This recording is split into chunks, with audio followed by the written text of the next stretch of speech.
My name is Dara Ose. I fix machines for a living. That is all I wanted to do when I joined the trade ship Harmattan 6 years ago. I did not want to start a mystery that would confuse an entire alien empire. But that is exactly what happened. It started with a coolant leak. I was standing inside the engine room of a velkarai cargo ship, half buried in wires and pipes, trying to stop a leak before it flooded the whole system. The velkarai are a tall alien species with silver skin and 4 arms. They are strong, smart, and very advanced. Their ships are better than ours in almost every way. The chief engineer of that ship was a velkarai woman named Aelthis. She stood beside me, watching me work. Without me asking, she reached out one of her extra arms and handed me the tool I needed next, before I even said a word. I looked up, surprised. "How did you know I needed that?" "You were about to reach for it," she said. "I simply reached first." I laughed. "Most people wait until I ask." She tilted her head, the way her people do when something confuses them. Why would they wait? That seems inefficient. I did not think much of it at the time. I just thought she was a good engineer with sharp eyes. We kept working together after that day, fixing small problems on the trade route between our ships. Weeks turned into months. We talked while we worked. I told her about my life on Earth. She told me about her life on Velkar, her home planet. That is when I started to notice something strange. Aelthis almost never talked about her feelings. If something was hard, she would not say so. If she made a mistake, she would try to hide it and fix it quietly before anyone noticed. At first, I thought this was just her personality. But then I met other velkarai women, and I saw the same pattern in all of them. One night, after a long repair shift, I asked her about it. "Why do you never say when something is difficult?" I asked. "You worked 18 hours straight today. Anyone would be tired. Why not just say it?" She looked at me for a long moment before answering. On Velkar, a person who admits weakness is seen as less valuable. This is especially true for velkarai men. A husband who says, "I do not know how to do this," is seen as a poor husband. So the men learn to hide their doubts. They learn to hide their fear. They learn to hide everything that might make them look weak. "That sounds exhausting," I said. "It is normal," she said. "It is how it has always been." "But how does that work in a marriage?" I asked. "If your husband never tells you what he is really thinking, how do you know him at all?" She did not answer right away. She looked down at her hands, all 4 of them, and said quietly, "My mother had 4 husbands, not at the same time, one after another. Each marriage ended because he could not admit when he was wrong, and she grew tired of guessing what was true. After the 4th husband left, the empire stopped assigning her new partners. They said she was too difficult to match. I do not think she was difficult. I think she was tired of loneliness inside a marriage." That story stayed with me. I did not say anything wise or clever in response. I just said that sounds lonely. I am sorry that happened to her. Aelthis looked at me strangely. "You did not try to explain it away. You did not tell me it was not so bad. You simply said it was sad." "Because it was sad," I said. "Why would I pretend otherwise?" She did not answer that night, but I noticed she stood a little closer to me the next day. Over the following months, our friendship grew. I was honest with her about everything, not because I was trying to impress her, but because that is simply how I was raised. My grandmother used to say, "A lie is a debt you will have to pay back later, with interest." I never forgot that. So when I made a mistake fixing a machine, I said so out loud. "I broke that panel. It was my fault. I will fix it." When I disagreed with a decision Aelthis made, I told her clearly, even if it was uncomfortable, "I do not think that is the best plan, but it is your call to make." When the work was hard, I said it was hard. I did not pretend to be a machine with no feelings. None of this seemed special to me. It just seemed normal. But to Aelthis, it was like watching something she had never seen before. One day, she asked me directly, "Why are you not afraid to be wrong in front of me?" I thought about the question for a moment. "Being wrong is not the same as being bad at your job," I said. "Everyone is wrong sometimes. The people I trust most are the ones who tell me when they made a mistake, instead of hiding it until it becomes a bigger problem. I would rather know the truth today than be surprised by it later." She was quiet for a long time after that. Then she said something I never forgot. "I think I have spent my whole life waiting for someone to say that to me." We were married 2 years later, in a small ceremony on the trade station where we both worked. Her family did not fully understand why she chose a human husband. Some of them were polite about it, others asked many questions, trying to understand what made me different. I did not have a clear answer for them either. I was not trying to be different, I was just being myself. But something strange began to happen after our wedding.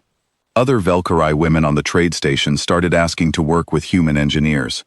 At first it was just 1 or 2 requests. Then it became a pattern.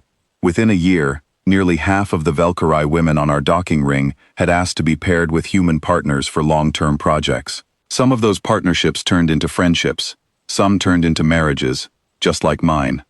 The velkarai government noticed the pattern too. They always notice patterns. They are a very careful, very logical people, and they do not like mysteries they cannot explain with numbers. 3 years after my wedding, the Velkarai Trade Ministry sent a group of scientists to study what they were calling the human variable. Ailthis was asked to attend one of their meetings, since she was one of the first Velkarai women to marry a human. She asked me to come with her, so I sat in the back of the room and listened. A Velkarai scientist stood in front of a large screen filled with numbers and charts. He looked serious, almost worried, the way a person looks when something does not make sense no matter how hard they study it. "We have studied every possible reason for this pattern," he said. "We have studied physical differences. We have studied economic factors. We have studied every scientific explanation we can think of. None of it explains why Velkarai women are choosing human partners at a rate far higher than we would expect. The number keeps growing every year. It should be leveling off if this were simply a passing interest. It is not leveling off. It is still rising." He looked out at the room, clearly hoping someone had an answer he had missed. Ailthis stood up. "May I speak?" The scientist nodded, looking relieved that someone might finally explain his data. She walked to the front of the room, and I watched her with pride, though I tried not to smile too much in such a serious meeting. "You are looking for a hidden secret," she said. "You believe humans must have some advantage we have not measured yet, but you will not find it, because you are asking the wrong question. Humans are not stronger than us. They are not richer than us. Their ships are not better than ours. So you assume there must be something invisible, something you cannot detect with your instruments." She paused, and the room was completely silent. "There is no secret," she said. "The answer has been visible the whole time, but no one thought to test for it, because it seemed too simple to matter. Humans tell the truth about themselves. When they are wrong, they say so.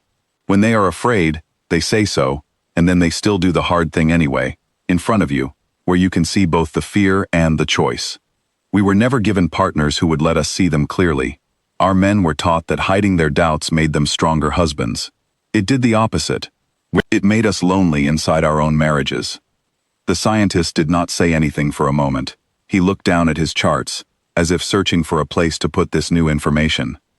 "Emotional honesty," he said slowly, testing the words. "You believe the variable is emotional honesty." "I believe it is trust," Ailthis said. "And trust is built by truth, not by strength. You have been measuring strength for 1,000 years, because strength is easy to measure. You have never thought to measure truth, because you did not believe it mattered as much. It turns out, it mattered more than anything else." The room stayed quiet for a long time after that. I do not think anyone in that room had ever heard a Velkarai woman speak so openly about something so personal in front of scientists and officials. But no one told her to stop. No one looked away either. After the meeting, the scientist approached us both. He looked at me carefully, the way someone studies a puzzle piece that finally fits. "Is this true?" he asked me. "Do you simply tell the truth, even when it makes you look weak?" "I try to," I said. "It is not always easy.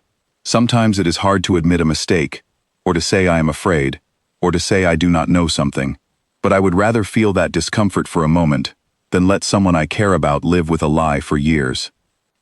He nodded slowly, though I could tell he was still turning the idea over in his mind, the way an engineer turns over a strange new part, trying to understand how it fits into the whole machine. That was 3 years ago. The Velkarai scientists still have not published an official explanation. Different groups of researchers keep arguing over whether emotional honesty can even be counted as real data, or whether it belongs in some other category they have not invented yet. Althus finds this very funny. She says it is strange that an empire with instruments powerful enough to read a heartbeat from far away in space cannot easily accept something so simple sitting right in front of them. As for me, I never think of myself as someone who solved a great mystery. I am just a technician who married someone I care about, and who tries, every day, to be honest with her, even when honesty is uncomfortable. I do not know if that makes me special. I only know that it makes our life together simple, in a way that feels good. Sometimes, late at night, Aelthis will ask me about my day, and I will tell her the truth, even the parts that were difficult, even the parts where I made mistakes. She listens, and then she tells me about her day the same way. Nothing hidden, nothing pretended. It is not a secret, it never was. It was just the truth, spoken out loud, between two people who chose to stay.